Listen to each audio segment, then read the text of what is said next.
Hi, everyone. My name's Beth Cohn-King. I'm the Director of Marketing at Margolis Bloom D'Agostino, and we're excited today to have Laura Goodman present on Is Your Durable Power of Attorney Good Enough? Really interesting stuff here. And if you have questions during the the questions during the presentation, please use the question panel. We're gonna save the questions till the end, but I'll make sure that she gets everything on her end. So with that, Laura, you take it from here, and thank you so much for everyone taking their time out of their day to attend. Okay. All right, thanks, Beth. Hi, everyone. Thanks for joining us today. So I'm Laura Goodman. I'm an attorney here at Margolis Bloom and D'Agostino, and today I'll be discussing what might be the most important estate planning document, which is a durable power of attorney. And as Beth mentioned, I expect to present for about 30 minutes or so, and then I'll open it up for questions. So feel free to send your questions along as the program goes on, and then we'll get to them later in the program. So before we review what a power of attorney is, I'd like to go over some common myths and misconceptions about this particular document. A lot of this is from questions and concerns that come up when I'm meeting with clients or talking with groups about estate planning. So the first misconception is that when you are creating a power of attorney document, that the person you appoint as your attorney in fact must be an attorney. And that is certainly not the case. You can appoint any competent person who is over age 18 and who you trust to handle your financial and legal affairs. In most cases, this is going to be a family member or a close friend. Occasionally, it can be an attorney, but that's certainly not typical. The second misconception is that I don't need a power of attorney because I'm young or I'm healthy. That's partially true. If you are healthy and capable of handling your own affairs, then you don't need an attorney in fact to act for you.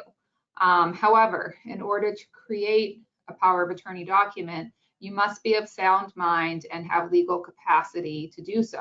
So that's why it's important to create a durable power of attorney, even if you think you don't need it, when you're fortunate enough to be in good health. I don't need a power of attorney because my spouse can handle everything for me. I have heard this one before. Unfortunately, it's not the case that if you were to become disabled or incapacitated, your spouse does not automatically have authority to make your financial decisions, to handle your affairs, to make your medical decisions for that matter. You do need a document designating your spouse as your legal agent, your financial agent, your healthcare agent in the case of a healthcare proxy, so that they don't have to go to court to seek that authority. And finally, my attorney in fact can take any actions necessary on my behalf.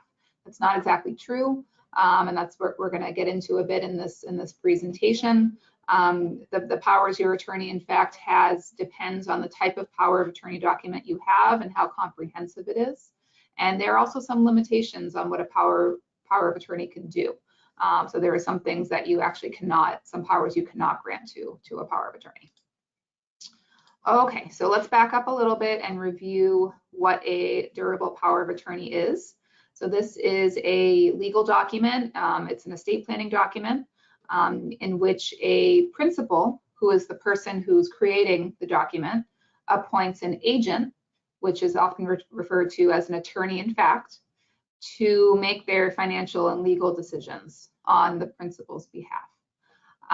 So when we say durable power of attorney, the term durable means that this document is going to remain effective even if the principal becomes disabled.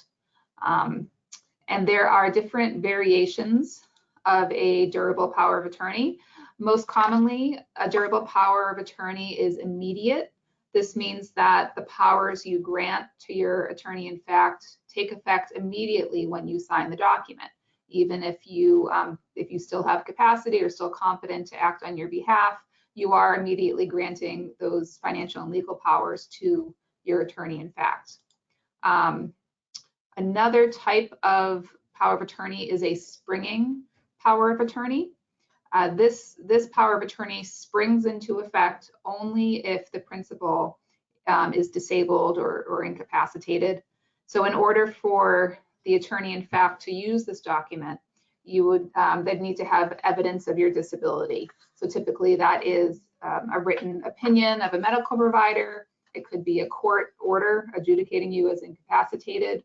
And the power of attorney document would provide the standard that would have to be established in order to confirm that the person lacks capacity. So a durable power of attorney, an immediate durable power of attorney, is preferred by many estate planners, myself included. There's a couple reasons for that. One is that some financial institutions are reluctant or may even refuse to accept a springing power of attorney. This is because they may not want to be in the position of, confirming if someone is incapacitated. It could open them up to liability if the person actually is not incapacitated.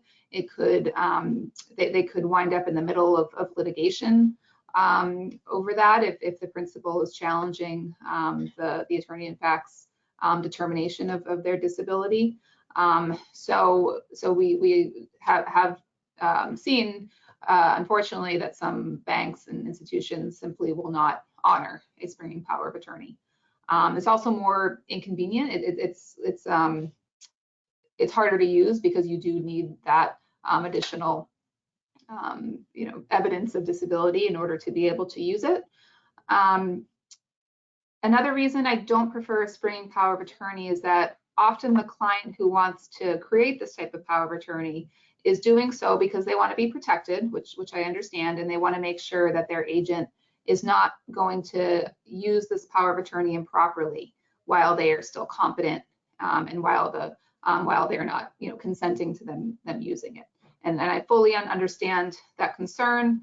My view is that if you're concerned that the person you are appointing would use it improperly while you were competent and without your knowledge and consent, then you probably shouldn't be appointing that person in the first place. An immediate durable power of attorney, it's not a blank check. That the person you're appointing as your attorney in fact has what is called a fiduciary duty to you. This is the highest duty under the law, and it requires that they act in good faith and in your best interest. And if they were to breach that fiduciary duty, they would be personally liable to you. Also, the power of attorney is revocable. So if you change your mind at any point, you decide that you don't want this person to serve as your power of attorney, assuming you still are legally competent, you can always revoke that power of attorney and appoint someone else. Another variation in powers of attorney is limited versus general. So a limited power of attorney is usually very narrow in scope. You often see these in real estate transactions. So, a limited real estate power of attorney might appoint someone else who can handle a real estate closing on your behalf or, sign documents related to a real estate closing. It's typically limited to that specific transaction for that specific piece of real property, and then doesn't extend, beyond that transaction. A general power of attorney is what you see more often in estate plans. This grants general financial powers. It's intended to give your agent authority over a wider range of your financial affairs. All right, and why is a durable power of attorney important? Why do you need it? Well, it allows a trusted person to manage your affairs for you if you became incapacitated. So if you do not have a durable power of attorney in place, in the event you became incapacitated, your loved ones would likely need to pursue a conservatorship in the probate court if they needed authority to handle, financial or business or legal affairs. And a conservatorship, obviously costs money. Usually you have to work with an attorney to do so, so that's going to incur legal fees. It also takes a very long time. There are emergency conservatorship options. If you need it in a shorter window, you can get what's called a temporary conservatorship in place. But the full conservatorship process takes many months. And an immediate durable power of attorney can also be useful if you are competent but just unavailable. So if you are traveling abroad but you need to handle some financial transactions back home, then your agent would be empowered to handle those transactions on your behalf. So especially for business affairs, that can certainly be helpful. So depending on how comprehensive your power of attorney is, your agent may also be empowered to engage in estate planning or tax planning on your behalf. This is, a situation that we see often with our clients who are aging. So if you have some aging parents who may begin to, decline cognitively or health-wise, they're starting to decline, and the family is exploring long-term care options. If there is a durable power of attorney in place and it includes specific estate planning powers, then their attorney, in fact, may be able to, make updates to their estate plan to, preserve assets or otherwise plan for long-term care costs. So that is another way to, potentially avoid having to go to a probate court if some types of estate planning or tax planning is necessary later in life. All right, so what powers are typically included in a durable power of attorney? So typically what you'll see in a power of attorney is going to be a general grant of powers, followed by a list of enumerated or express powers. So courts in Massachusetts have consistently held that powers under a durable power of attorney are to be read narrowly. So that means if a specific power is not included in the document, then there may be a presumption that the principal didn't intend for it to be included. So sometimes you do see these powers of attorney that simply are somewhat vague and just generally grant powers, financial powers or legal powers to their agent. If they don't enumerate certain specific powers, it may not be sufficient for their agent to take all actions that are necessary. So I included up here just some examples of enumerated powers you may want to see in your power of attorney. I am by no means saying that all of these should be included in your specific power of attorney because it's really a case-by-case basis, and you should review the various powers with your attorney and consult with them as to what is appropriate for your situation. But some examples are powers of collection and payment, that's your typical banking and bill payment powers, power to acquire, lease, and sell, particularly if you own real property, and you may want some real estate powers there. Power of motor vehicles. So if later in life, if you become incapacitated, this would allow your attorney, in fact, to sell your car if that was necessary. Tax powers, the ability to file tax returns on your behalf. Gift making powers. In some cases, it may make sense to authorize your agent to be able to make gifts. That is often done. I don't want to say it's often done, but that can be part of an estate plan or tax planning, particularly later in life. So there's a lot of various powers that you may want to consider including to make sure that your agent has all the tools in their toolkit to assist you with your affairs, particularly later in life. And you will notice the create and or fund trust that has an asterisk, and that's one of the things that we're going to be discussing in a bit based on a recent Supreme Judicial Court case. So how do you know if your power of attorney is good enough? Certain powers, if you want certain powers to be included in your power of attorney, they must be enumerated in the document. that means they need to be expressly identified in the document. So if you want your power of attorney to be able to sell real estate on your behalf, if you're incapacitated, the power of attorney needs to include power with respect to real estate specifically. If you want your power of attorney to be able to update beneficiaries in your retirement account, that also has to be enumerated. If you want your power of attorney to be able to do certain estate planning, like amending or revoking trusts that you've created, again, has to be expressly included, and gifting powers as well. So if your durable power of attorney, if you have one in place, but it's outdated, maybe you prepared it, 20 years ago, maybe you named agents in your power of attorney who are no longer living or who are now older and really wouldn't be able to take on the responsibility of being an attorney in fact.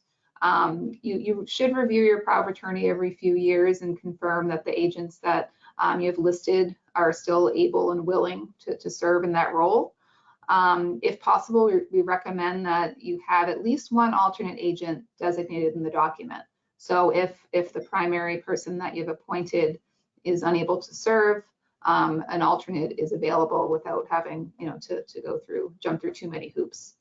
Because if you have a durable power of attorney in place, even if it's a great power of attorney, if none of the agents named in it are able to serve, it does no good. There's not going to be anyone who can effectuate those powers that you're trying to grant. And finally, there are some powers that can never be granted in a power of attorney. So for example, an agent under a power of attorney can never create or change a will. That can only be, a will can only be created or changed by the testator, the person who created the will, or in some cases by court order. And creating a trust, this is a bit of a gray area due to this case, which we are going to review. So this is the case of Barbetti versus Stempnovich. That's going to be the only time I say it, and I don't know if I said it correctly. So just this was a case that was decided by the Massachusetts Supreme Judicial Court last summer. And it's a very simplified summary of the facts. There was an elderly mother. She executed a durable power of attorney and designated her son as her attorney in fact. And in his capacity as attorney in fact, the son created a revocable trust on his mother's behalf and transferred her real estate and some other assets into this trust. So he, whether it was good intentioned, I can't comment on that. Revocable trust is a very common estate planning mechanism to avoid probate and allow for easier transfer of assets after someone's passed away. So he took those actions on behalf of his mom. After the mother passed away, other family members, some of her grandchildren, contested the trust. They challenged the validity of the trust that was created. And all right, so in this case, the durable power of attorney did not include language that expressly authorized the son to create trusts on behalf of the mother or transfer assets into the trust. So in Massachusetts, we have what's called the Uniform Trust Code, or the MUTC. This is our state statute that governs trusts. And the MUTC does not say whether a trust can be created by an attorney in fact. It also doesn't say that it can't be created by an attorney in fact, but it's silent on the question. The MUTC does allow for an attorney in fact to amend or revoke a trust, but that power has to be expressly granted in the durable power of attorney and in the trust itself. In this case, the court stopped short of saying whether an attorney in fact can ever create a trust on behalf of principal. Basically said that particular question was not before them, but they ruled that since a power of attorney, general powers in a durable power of attorney are to be read narrowly. In this case, they ruled that the son did not have the authority to create a trust under the durable power of attorney, in part because the document did not include any express power to create it. But as I just mentioned, the court also indicated that it wasn't deciding whether, even if the power of attorney did include express authority to create the revocable trust, whether that would have been valid. So the court did mention something called the Uniform Power of Attorney Act. So this is a law that has been adopted by a number of different states. The Massachusetts legislature is considering adopting it, but as of now, I believe it's still in committee. If that law is enacted in its current form, it would resolve this question, because it would say that an attorney in fact can create a trust on a principal's behalf under a power of attorney if the power of attorney includes the express power to create a trust. So as of now, since that act has not been adopted in Massachusetts yet, it's still a gray area, unfortunately. So where does that leave us? Well, we know that if a power of attorney does not include express language to create and fund a trust, then the attorney in fact has no power to do that. We do not know yet if including the power to create and fund a trust will allow an attorney in fact to create trust on the principal's behalf.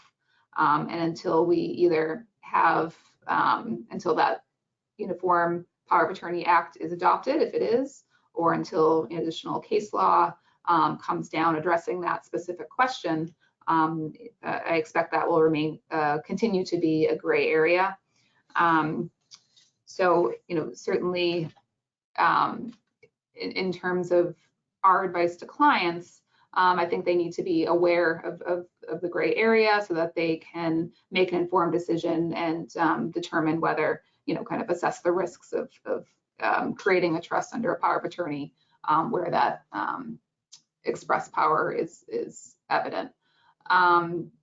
Certainly if it was a complex family situation and there seemed to be some likelihood that family members would, contest or challenge the trust, clearly that is a situation where it would not be advisable for an attorney in fact to create a trust under the power of attorney. And instead, what they could do is turn to the probate court for a conservatorship. Now, there are different types of conservatorships. So basically, this is a conservatorship action is a petition to the probate court, and this is seeking authority over an individual's financial affairs. And a conservatorship can be limited just to very specific powers or actions. It can be general, which would mean that the person needs a conservator appointed to handle all of their financial affairs. That is more generally seen when a person does not have an attorney in fact in place, but they are incapacitated, they can't handle their affairs themselves, then a general conservatorship may be required. A limited conservatorship may be required if maybe there is a power of attorney, but it doesn't include all of the powers that the attorney in fact needs. So maybe a limited conservatorship is appropriate there. There's also something called a conservatorship for a single transaction. And that is, it's not exactly a limited conservatorship. It's actually it's almost, it's a conservatorship action that is only to do, a few take a few distinct actions. So for example, if you need real estate transferred, but there's no power of attorney that includes the power to transfer real estate, potentially you could go to the probate court and seek a conservatorship for a single transaction, and that action is just to transfer real estate. And so once the transfer of the real estate is completed, you file a report with the court, and then the conservatorship can be discharged, and it doesn't have to, continue on indefinitely with the court. So it's much less burdensome on, the people pursuing the conservatorship. It's also uses less court resources because they don't have to keep that open, and there's no annual reporting to the court, et cetera. Even if conservatorship is ultimately necessary, if there is a durable power of attorney in place, even if it's not sufficient for the person to take all the actions they need, it can still make the process smoother. And that is because a power of attorney can nominate a conservator or guardian to have a priority of appointment. So if you do have a durable power of attorney, it is a good idea to include a guardian or conservator nomination in that document. That will give the person priority, which means that the court would seek to appoint them before other individuals. You can also waive what's called sureties on the bond, which can save some, can conserve some of the person's finances and make things a bit easier in the court process. And so just very briefly, if a conservatorship is necessary, typically what that looks like is there needs to be a petition filed by the interested party. Often that petition is going to be filed by the person who is seeking to be appointed as the conservator, or often a family member. With that petition, you have to file what's called a medical certificate, which is a court form. It's not something that your doctor creates. It's a form, a standard form produced by the probate court that the doctor then has to fill out based on a recent examination, and that establishes the person's incapacity. If you are seeking conservatorship, you of course have to provide notice to everyone involved. That includes giving in-hand notice to the person, what's called the respondent, which is the person who is the subject of the conservatorship. And you also have to provide notice to all other interested parties, which typically is family members, maybe if they have a current healthcare proxy or power of attorney. And there's an opportunity for any of those individuals to object to the conservatorship. And there's always a hearing conducted by the probate court, and so there is an opportunity for any objecting parties to be heard as well. And it didn't include kind of all the nuances here. There's also needs to be what's called a Corey check or a background check for anyone who's seeking to be appointed as a guardian or conservator, which is conducted by the court. And depending on the type of conservatorship that's put in place, whether it's a single transaction or a permanent conservatorship, the court would issue a decree or a order which would detail the various powers that the conservator has and any requirements they have to report to the court on how they are administering the conservatorship. So with that, I think that was almost exactly 30 minutes, so that's good. And if there are any questions, I'm going to see if we can get Beth back on here because I think she has access to. Hi, I'm back. Hi. Okay, so there are a few questions. Here we go. Sending your way. Did you get it? Did I get what? The question I just sent over to you. Oh, I think so. Does it say what needs to be authorized regarding electronic items? Is that the one? Yep. Okay. So what needs to be authorized regarding electronic items? So this is if you want your attorney, in fact, to be able to access online accounts, then there should be language in the durable power of attorney relating to online access to accounts. And so if you want some sample language, you can email me after. I can give you, kind of an example, but also just something to talk with your attorney about and see if they have language that they include in the power of attorney to authorize online account access. Okay, and then can you name more than one person in your power of attorney? You can, yes. So you can have more than one power of attorney. Sometimes that happens where, if it's, older clients, they may want to appoint their spouse as power of attorney, but also maybe an adult child, just so that there's someone to help out with managing things. That's perfectly fine. You just want to keep in mind that when you're appointing two people, usually the language that you see is they're appointed jointly and severally, which means in theory they can act together. They can also act alone. Even with that language in there, a lot of banks and institutions are going to require both of them to sign off on things.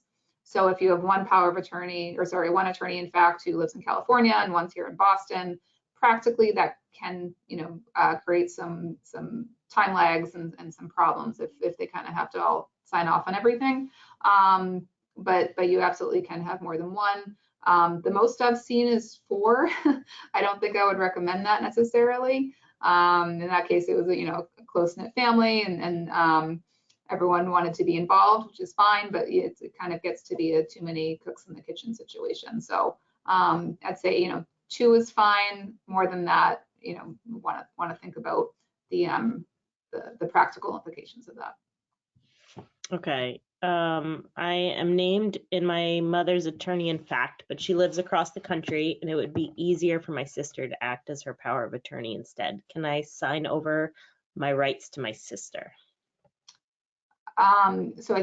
No. So I think what the question is if you're named in a durable power of attorney document, so if you're named as an attorney in fact, can you then delegate your power as attorney in fact to another person? And the answer is no, you can't do that. The only person who can update or change the power of attorney is the principal, is the person who created it. So if mother appointed son as attorney in fact, he either can't serve or doesn't want to serve. Mom, if she has capacity, she can execute a new durable power of attorney and appoint whoever she wants to act in his stead. But son has no power to select who he wants to be able to have that power. Okay, and then my power of attorney is 20 years old. Do I need a new one? Legally, no. So there's no, unless there's an expiration date in the document itself, which would be unusual. A power of attorney a durable power of attorney does not expire. We do run into some banks having policies about, what they sometimes call stale powers of attorney. So if they're more than 5 or 10 years old, they might want a fresh power of attorney. I disagree that is legally appropriate, but it can, you can run into that with some banks and institutions. So, often when clients come in to update their estate planning documents or kind of just review everything, if it's easy enough to do so, we would just prepare a fresh durable power of attorney just so that they don't run into issues like that. So if it's 20 years old, you may want to consider updating it.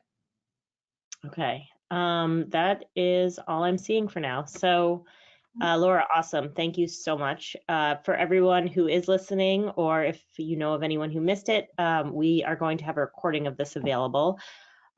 Within a week, it'll be on our website. So if you just go to margolisbloom.com, go under, it's under our news and events, and you'll see the link in there if you see the title of the webinar. So with that, hopefully everyone got to eat a little bit of lunch. Oh, wait, I'm sorry. I see one more question come in, and we can do that. Can you use affidavit to update power rather than new doc? Use an affidavit? No. So the legal requirements of a power of attorney are that it has to be signed by the principal. It has to be in writing. It has to be notarized. I might be missing one, but you would need to sign a new power of attorney. Okay. Especially if you're Um, revoking one, if you're kind of updating it, changing the agent, you'd want to be legally, you know, revoking the prior one and implementing the new one.